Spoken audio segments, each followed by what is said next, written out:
Josh Heupel Bowl is a battle between two top 20 teams in what is essentially a playoff elimination game. Number 18 Oklahoma at number 14 Tennessee. Who keeps their playoff hopes alive and who takes their third loss of the season? That's what we're here to break down today. So welcome back to the Gridiron Expert, guys. So glad you could join us. As always, please continue to like, comment, subscribe, share our videos. Check out everything down in the description below, including our website, thegridironexpert.com, which is home to our expert picks, some of the best college football and NFL spread picks in the entire country, hitting over 58% of our college football picks this year, over 59% of our NFL bets this year. If you want to win big with us, this is the place for you. The link for that, again, down in the description below over on thegridironexpert.com. All right, let's get into this. I mean, obviously, the Josh Heupel reunion bowl was played at Oklahoma, now the head coach at Tennessee. Tennessee won this game last year 25-15, the two teams meeting as SEC members. Prior to that, they hadn't met since 2015, which was also the last time that Oklahoma traveled to Knoxville in a game that the Sooners actually won 31-24. Absolute thriller about 10 years ago. This year, obviously, things look a lot different. They look a lot different than they did last year, even when the two teams met. You look at this game, though. We'll start on offense. Oklahoma, I'm really concerned for them, right? The Sooners have a tough road ahead of them. We talked last week about how important that Ole Miss game was because it felt like if the Sooners lost that game, they were pretty much done for. It's not very likely that Oklahoma wins out and makes the playoff, right? I mean, it starts here with Tennessee, but you got to go to Tennessee. They've got to go to Alabama. They've got LSU at the season finale, which I know LSU not nearly as good as we thought they'd be, but still. Tough road ahead as compared to Ole Miss, maybe as compared to Tennessee. The Sooners, one of their issues lately has been lackluster offense. This team has not been good offensively since John Mateer returned, right? This is a team that in three of the first four games with Mateer, or three of the first four games before his injury, they had over 400 yards of offense. Since he's come back, they had 258 yards of offense and 3 turnovers against Texas, only mustered 48 rushing yards in that game. They had only 319 yards of offense against South Carolina, only 148 passing yards. Yes, they won that game on the road, played better against Carolina than Bama even did last week, but still not a very great offensive performance. And then last week against Ole Miss, which they lost at home, 359 yards of offense and a turnover. So really haven't been that great. And if they want to make the playoffs, and that starts week by week, game by game. It starts with Tennessee. You have to wake up. You have to put up some yards. You've got to put up a lot more points than you've done since Mateer has come back from that thumb injury, right? And the way they do that is by attacking Tennessee through the air. This is a game where John Mateer is going to have to wake up and return to his old form that we saw in the first couple weeks of the season.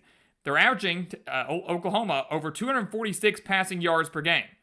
But Mateer has yet to throw for over 225 yards since he's come back. But Tennessee's got a very weak secondary, which we'll talk on in a second. It can be exploited, and that's how Oklahoma can win this game. They've got to throw the ball, and they've got to get Mateer back to his early season form.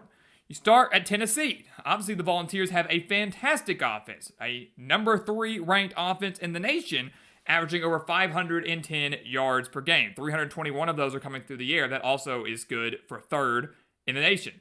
So the third overall offense, the third ranked passing offense, and to make matters even better for them, they average nearly 200 rushing yards per game, 188.8. Joey Aguilar has really impressed me, as I'm sure it has many other people. I think he, with all the offseason drama that Tennessee dealt with, I think he's exceeded expectations. Thrown for over 2,300 yards, 18 touchdowns, only 6 picks, so a 3-to-1 ratio there. Deshaun Bishop is doing what we thought he would do, dominating on the ground. Over 650 yards and 9 touchdowns. They've got 3 wide receivers that have just been outstanding. 3 wide receivers that have at least 500 reception yards, led by Chris Brazzell, but also Braylon Staley and Mike Matthews. Those 3 players combining for 14 of the, 18 touchdowns that Aguilar has. So those are his 3 go-to guys, as evidenced by their stats. The key, though, for Tennessee, as great as their passing offense has been, is get that ground game going. Get going on the ground. You look at the 2 games they've lost, and that was to Georgia, an absolute shootout, and then Alabama a couple weeks ago in Tuscaloosa. They were held to 125 rushing yards against Georgia. They were held to 143 rushing yards against Bama. Neither of those numbers are necessarily bad, but obviously well below their season average or per game average. So they've got to get the ground game going. I think they can rush for 150 on Oklahoma. they're going to win this game because the run is obviously going to open up the pass. The pass has been absolutely phenomenal. So if Tennessee can get the ground game going, if they can take care of the football, the Vols have turned the ball over 10 times this year. Got to be better with that. But if they take care of the ball and establish the run, they have a very good chance to win this game at home. Obviously, facing an Oklahoma defense that prior to last week was the number one defense in the country, is going to be tough, right? But the Sooners, for what they do, they've got good stats, but they don't do a great job of taking the ball away. Only 4 takeaways. So maybe that's a good thing for Tennessee. As long as Tennessee doesn't make any just blatant mistakes, clear mistakes, I'm not sure the Sooners are going to make the plays necessary to get turnovers and then convert off of those on offense. But for Oklahoma, the biggest thing for them is, as we just mentioned, stuffing the run and creating pressure. Both of those the Sooners do fairly well, right? They've got 29 sacks on the year. 29 sacks on the year. So they have shown the ability to get after the quarterback. And they're only giving up 84.9 rushing yards per game. That's it. So they've been pretty solid against the run. It's actually the secondary that I think has been a little bit concerning. It certainly was the case last week against Ole Miss when they got torched by Trinidad Chambliss. They just allowed 431 yards of offense to the Rebels, held them to 116 rushing yards on 41 carries. That's not bad. They allowed over 300 passing yards to Ole Miss at home, and they only mustered 1 sack. So Ole Miss kind of gave Tennessee the recipe, right? Tennessee, do exactly what we did, and keep in mind, we did it on the road, and you're going to be fine. Air it out, torch this secondary. 116 yards on 41 carries isn't great, but it's enough. And, 1 sack all day. And I know Chambliss is more mobile at quarterback than Aguilar, which obviously helps lower those sack numbers. But still, if you're Oklahoma, you've got to be a little bit concerned about what your defense showed last week. The most rushing yards that the Sooners have given up all year was 146. That was back against Michigan. 75 of those yards came on 1 play. If you want to take that game out of the equation, the second most was 136. So they have yet to allow over 150 rushing yards per game. Michigan counts. So 146 rushing yards in a single game. That's the most they've allowed all year. We said if Tennessee can get to 150, they might be in a good spot. And that's going to be the key for Oklahoma. Shut down that run. Get after the quarterback.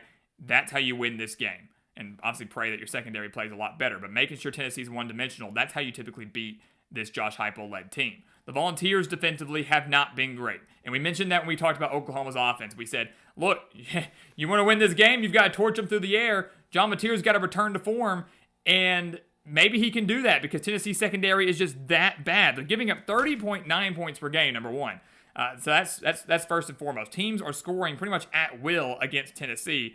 They're giving up 401 yards per game, and they're 122nd in the nation in stopping the pass, giving up nearly 270 passing yards per game. They just got torched by Kentucky. I think that explains a lot, right? Like, that should tell you everything you know about the Tennessee team. Kentucky's not good.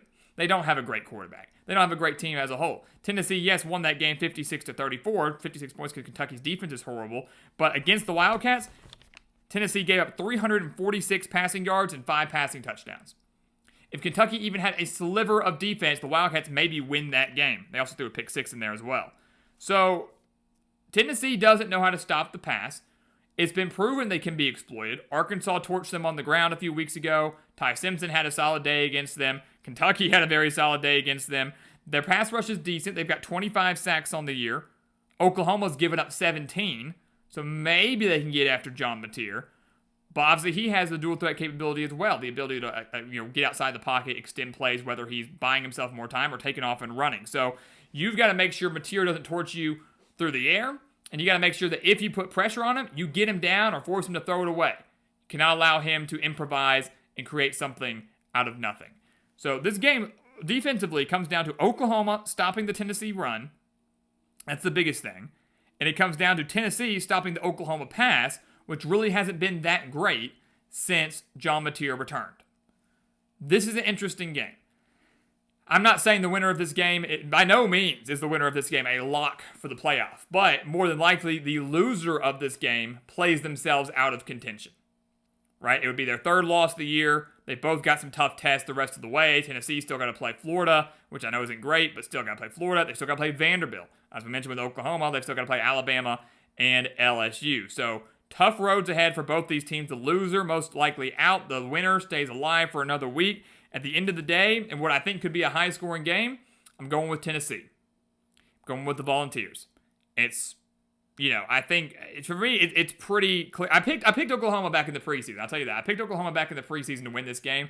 I don't like that now. Oklahoma owns the defensive edge, no doubt about it. To me, Tennessee owns the offensive edge, no doubt about it. The difference maker is going to be that home field advantage, where the Volunteers are 28-5 at home under Josh Heupel. 3 of those 5 losses are to Georgia. So think about that. Only 2 other teams have defeated Tennessee in Knoxville, and I believe that was Pittsburgh and Ole Miss in Heupel's first year. So it's been a long time since a team not named Georgia has walked in to Neyland Stadium and won a game. I don't think it happens Saturday night with Oklahoma, who has struggled offensively, and the defense, I think, can only hold up for so long. Give me the Vols to win this game. I think it's close. I think it's fairly high scoring, but Tennessee prevails. They keep their playoff hopes alive. The Sooners' playoff hopes, once looked very, very promising, come crashing down in Knoxville on Saturday. So guys, as always, thank you so much for watching us here at the Gridiron Expert on YouTube. Make sure to continue to like, comment, subscribe, share our videos. Check out everything down in the description below. That includes our website, thegridironexpert.com. That's home to our expert picks, some of the best college football and NFL spread picks in the entire country. We want you to take advantage of those. We want you to win big with us today. Again, the link to that down in the description below. And once again, as always, thank you so much for watching, and we'll see you next time right here on the Gridiron Expert. Yeah.